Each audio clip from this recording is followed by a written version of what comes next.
Back at it again, and we got to talk about CNN. Yeah, I know. Some of y'all like, really? Do we have to? Yeah, we actually do because this is the load of crap, and they need to be called out on this. They shouldn't be able to just run this segment and it just slide by because this is a load of crap. Like, share, comment, and hit that subscribe button if you are new. And let's dive in. Hello, I'm Jake Tapper in Washington, where the state of our union is frankly stunned watching the leading Republican presidential candidate, Donald Trump, quote one of our nation's foremost adversaries, Vladimir Putin, as a sort of character witness while on the stump in New Hampshire last night. Vladimir Putin of Russia says that Biden's, and this is a quote, politically motivated persecution of his political rival is very good for Russia because it shows the rottenness of the American political system, which cannot pretend to teach others about democracy. One might think. Jake Tapper and crew are about to rail against Trump for quoting Putin. That quote. Y'all gotta hear this. Y'all gotta hear this. I mean, my goodness. And of course, I'm gonna interject, but just listen. Such a point need not be made, but Vladimir Putin, a former KGB official with blood on his hands, who regularly sides with American adversaries, both rhetorically and with arms, and who right now has at least two Americans, Evan Gershkovich and Paul Whelan, unjustly detained. Vladimir Putin is not a credible source of information about American democracy, much less American jurisprudence. Vladimir Putin seeks to undermine the United States and its allies, whether in Europe or Asia or the Middle East. And yet, despite this, or maybe by now because of it, I can no longer tell, Mr. Trump stands poised to do very well in the Republican Iowa caucuses on January 15th in less than a month. He has only expanded his lead. Doug? I mean, I'm sorry, but that's just empirically stunning, for any major presidential candidate to be quoting approvingly Vladimir Putin smearing American democracy. I don't care if it's Joe Biden, Hillary Clinton, or Donald Trump. It's absolutely stunning. It's stunning, but it's not surprising because we've seen Trump do this time and time again. This isn't new news with Donald Trump. It's just the latest iteration of what strongman he wants to connect him to. But while this is Trump echoing Putin, it's not clear that this is really echoing throughout the country. You know, we see these clips, people absorb them, and then they go out and they buy a sandwich. And that sandwich is $15 now when it used to be $9.75 before COVID. Everything that Americans are spending money on is more expensive today, or they're not spending money because they can't afford the financing for a car or a house. And at the same time, we have the CBS poll that shows that just 7% think that Joe Biden has the strength and stamina to be president. I think that's what voters are reacting to. It's why Trump is leading in these polls, despite what he's been saying in campaign rallies throughout the country.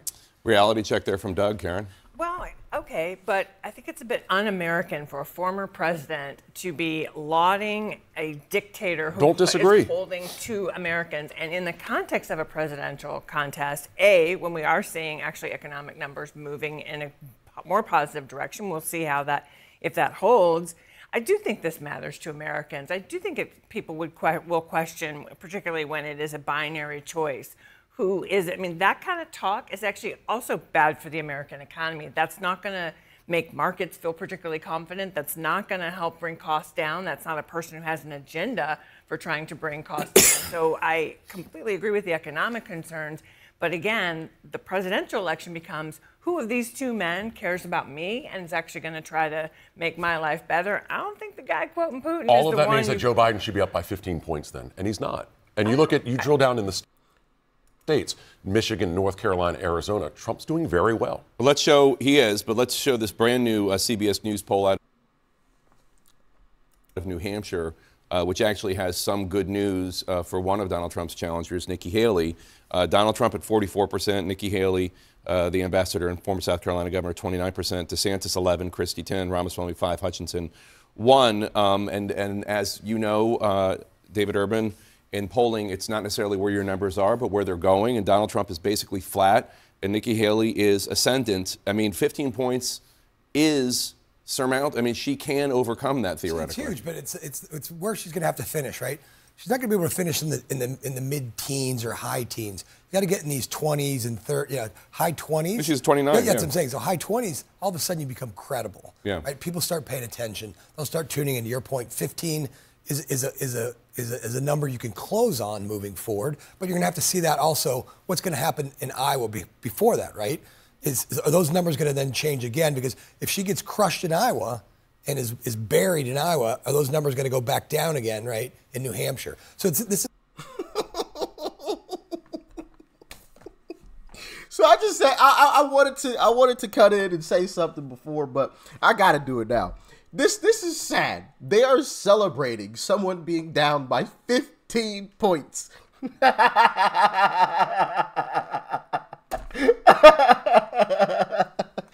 how you know we are winning. They're celebrating Nikki Haley being down by only 15 points. That's how you know you are like just absolutely lapping the competition when they're celebrating that they're just not losing as bad.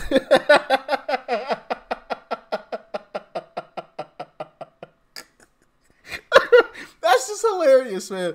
That's just hilarious. And I'm going to touch on the whole Trump-Putin thing here soon, too, but let's jump back in. It's like a three-dimensional game of chess here, right? So we have to see what's going to happen on the 15th. She may do well. She may not do well. I mean, we saw yesterday. She's going to get walloped in Iowa. So New Hampshire ain't going to even make a difference. Them polls in New Hampshire just going after they see the results in Iowa. The DeSantis team continues to kind of unravel at the seams, right? The Jeff Rowe left, and they're having pro DeSantis super PAC. They're having this tumult. They're having this tumult inside the campaign, and so they're kind of on a downward spiral, it seems. So maybe she's ascendant in Iowa, does outkicks her coverage there, and then that would be really good for her moving into New Hampshire. If she loses badly in Iowa, not so sure it's going to matter much in New Hampshire. So it's not just the media and Trump's rivals like Nikki Haley and Chris Christie that are criticizing him. Former Speaker of the House Paul Ryan said some very stark criticism of Donald Trump that I've never heard him say publicly quite as starkly before. Let's roll that. Trump's not a conservative. He's an authoritarian narcissist. He's a populist authoritarian narcissist. So historically speaking, all of his tendencies are, basically where narcissism takes him, which is whatever makes him popular, makes him feel good at any given moment. He thinks in an authoritarian way, and he's been able to get a big chunk of the Republican base to follow him because, he's the culture warrior. So whatever makes him popular at the moment. Y'all remember Joe Biden literally said that they're not for same-sex marriage, him and Obama. Y'all remember that? Y'all remember that? Y'all remember that? I do. What's his policy now? Just saying. So if you're gonna criticize Trump for allegedly changing his, ideas on things, well, then you got to criticize Biden. See, and this is the thing with all of the left. They criticize Trump in the right of doing exactly what they have done or are doing, but they never want to call themselves out. They just want to point to the right and say, oh, look, Trump. And it's like, well, you already did it. Or you're currently doing it. Goodness gracious. Look, I mean, I'm glad. Welcome to the party, Paul Ryan. Where have you been for so long? Before it was Donald Trump shouldn't run because he wasn't electable, not because he was an authoritarian, even after January 6th. So good. I'm glad more Republicans, including Paul Ryan, are starting to see the threat. No, Paul Ryan's not a Republican. There's only about 25 of them. The rest of them are rhinos, Republicans in name only. And they will be voted out very, very soon. And I can't wait. I can't wait until the Democrats can't say, oh, well, see, these Republicans agreed with us. No.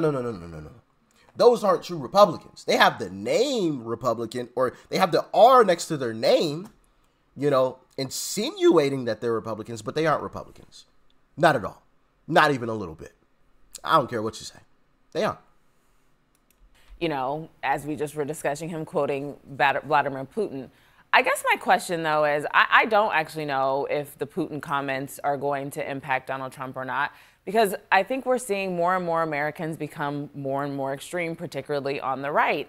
And the Republican Party. Some on the left, too. Some on the left, yes, but we're talking about Trump now. Okay. So, okay. Of course. We gonna talk about Trump now. We not gonna talk about what we doing on the left. You know, the riots, the looting, the burning of buildings. Whenever we don't get our way, we literally rioted outside of the DNC headquarters and kicked the doors and all types of stuff. Oh, we're not gonna talk about that. We're gonna talk about J6. That's all we got. So we're gonna keep repeating that. We're gonna put that on repeat, guys. We're gonna put that on repeat. We're not gonna talk about all of the tens of instances of us rioting and looting and burning buildings and all types of stuff when we don't get our way. We're going to keep repeating the same sorry-ass instance of J6. That's what we're going to keep repeating. These some sorry sons of bitches, man. I'm telling you. Republicans used to be, against Russia, and now they're the party that doesn't even want to support Ukraine and the war to fight against a dictator. So I hear you, Doug, about, why isn't Joe Biden 15 points ahead? I don't think it's a comparison right now to Joe Biden and Donald Trump. Right now, we just talked about Nikki Haley.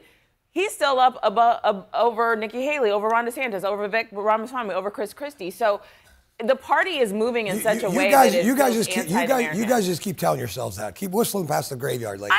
I'm not saying, no, first of all, I'm not saying that. Hold up, David. Okay, let me just be real clear. Hey, I like that line. Keep on whistling past the graveyard, okay?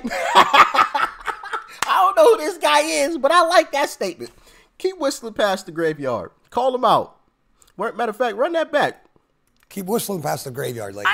I'm not saying, no, first of all, I'm not saying Hold that. up, David. Okay, let me just be real clear. I'm not saying in a general election, if it's Trump against Trump, there will be some comparisons. But I'm saying right now, your party is actually having a primary, and the comparison is people who want to stand up against Russia, want to stand up for democracy, and someone who doesn't. Yeah. And your front runner is someone who doesn't. I think we all agree that Donald Trump, A, is likely to get the nomination, although anything could happen, and B, could very well be elected. I don't think there's anybody on this panel who disagrees. Absolutely. Apparently that guy's a Republican. I don't know who he is, though. I'm going to be honest. I'm not going to sit here and lie to you. So, yeah, go ahead. Keep on whistling past the graveyard. Oh, no, we're not going to talk about how Biden is down versus Trump. Let's talk about how he's up against, Nikki Haley and Ron DeSantis and Vivek. Let's talk about how Trump is beating them. We're not going to talk about how the entire country, all right, a majority of the country is agreeing with Trump and not Biden. We're not going to talk about that. We're just going to talk about how, the Republicans are fighting for the primaries. And back to this whole Putin thing. They act as if Putin is, an individual that whatever he says, it's always wrong. It's always wrong. Simply because he's a dictator. Like, because he's a dictator, he can never be right on anything he says, ever, ever, ever. Really? Interesting. So if dictators are always wrong, why do we work with China? Why did a Democrat leader, a Democrat governor, have a dictator over here and, show him around, block off traffic for him, roll out the red carpet for him? Why? If dictators are bad, why did we have a governor roll out the red carpet for a dictator? Can anybody answer that question for me? Why were the streets lined with that dictator's country's flag? I know y'all saw the images, people, waving the... Y'all saw it. We all saw it. Why? So it's only bad if Trump says something about a dictator and not when a governor brings a dictator here to the U.S. and rolls out the red carpet for him. It's only bad when Trump does it. And actually, he was right. Biden is going after his political opponent. And we have accused other governments of doing such things. And now we're doing, Democrats, not we, Democrats are doing the same thing. So how was he wrong there? I'm just curious. And simply quoting someone is now a bad thing. If they were a dictator, quoting someone is a bad thing. Okay. Y'all remember that standard that the Democrats have set. Quoting a dictator is a bad thing. All right? I guarantee you're going to find about 1,000 different instances of Democrats quoting a dictator in some way, shape, or form.